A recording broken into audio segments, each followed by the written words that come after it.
متی کی انجیل 17 باب۔ اس باب میں 4 اہم واقعات مرقوم ہیں۔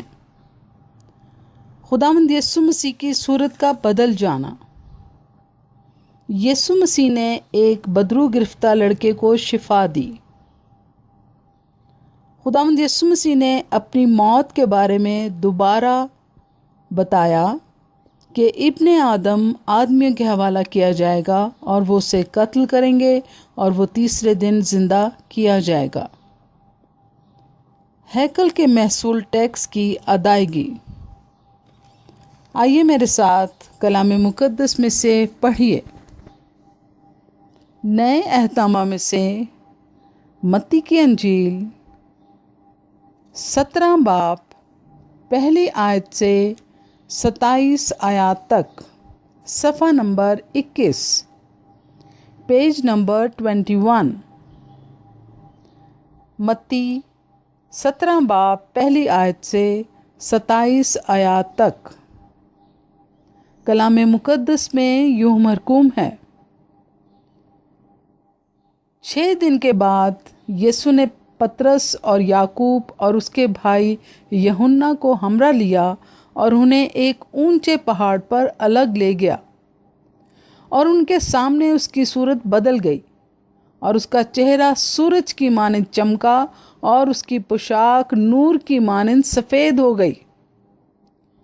اور ان کے سامنے اس کی صورت بدل گئی اور اس کا چہرہ سورج کی مانند چمکا اور اس کی پوشاک نور کی مانند سفید ہو گئی۔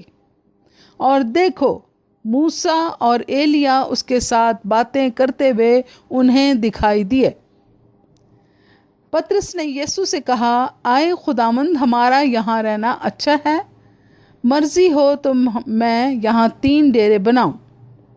پطرس نے یسوع سے کہا، آئے خداوند، ہمارا یہاں رہنا اچھا ہے، مرضی ہو تو میں یہاں 3 ڈیرے بناؤں، ایک تیرے لیے، ایک موسیٰ کے لیے اور ایک ایلیا کے لیے۔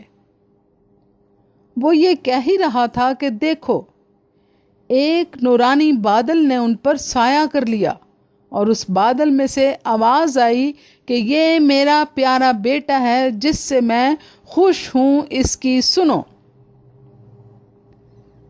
وہ یہ کہہ ہی رہا تھا کہ دیکھو، ایک نورانی بادل نے ان پر سایہ کر لیا، اور اس بادل میں سے آواز آئی کہ یہ میرا پیارا بیٹا ہے جس سے میں خوش ہوں، اس کی سنو۔ شاگرد یہ سن کر منہ کے بل گرے اور بہت ڈر گئے۔ یسوع نے پاس آ کر انہیں چھوا اور کہا، اٹھو، ڈرو مت۔ جب انہوں نے اپنی آنکھیں اٹھائیں تو یسوع کے سوا اور کسی کو نہ دیکھا۔ جب وہ پہاڑ سے اتر رہے تھے تو یسوع نے انہیں یہ حکم دیا کہ جب تک ابن آدم مردوں میں سے جی نہ اٹھے، جو کچھ تم نے دیکھا ہے کسی سے اس کا ذکر نہ کرنا۔ شاگردوں نے اس سے پوچھا کہ پھر فقی کیوں کہتے ہیں کہ ایلیا کا پہلے آنا ضرور ہے؟ اس نے جواب میں کہا، ایلیا البتہ آئے گا اور سب کچھ بحال کرے گا، لیکن میں تم سے کہتا ہوں کہ ایلیا تو آ چکا، اور انہوں نے اسے نہیں پہچانا، بلکہ جو چاہا اس کے ساتھ کیا۔ اسی طرح ابن آدم بھی ان کے ہاتھ سے دکھ اٹھائے گا۔ تب شاگرد سمجھ گئے کہ اس نے ان سے یوحنا بپتسمہ دینے والے کی بابت کہا ہے۔ اور جب وہ بھیڑ کے پاس پہنچے تو ایک آدمی اس کے پاس آیا اور اس کے آگے گھٹنے ٹیک کر کہنے لگا، آئے خداوند، میرے بیٹے پر رحم کر، کیونکہ اس کو مرگی آتی ہے اور وہ بہت دکھ اٹھاتا ہے۔ اور جب وہ بھیڑ کے پاس پہنچے تو ایک آدمی اس کے پاس آیا اور اس کے آگے گھٹنے ٹیک کر کہنے لگا، آئے خداوند، میرے بیٹے پر رحم کر، کیونکہ اس کو مرگی آتی ہے اور وہ بہت دکھ اٹھاتا ہے، اس لیے کہ اکثر آگ اور پانی میں گر پڑتا ہے، اور میں اس کو تیرے شاگردوں کے پاس لایا تھا مگر وہ اسے اچھا نہ کر سکے۔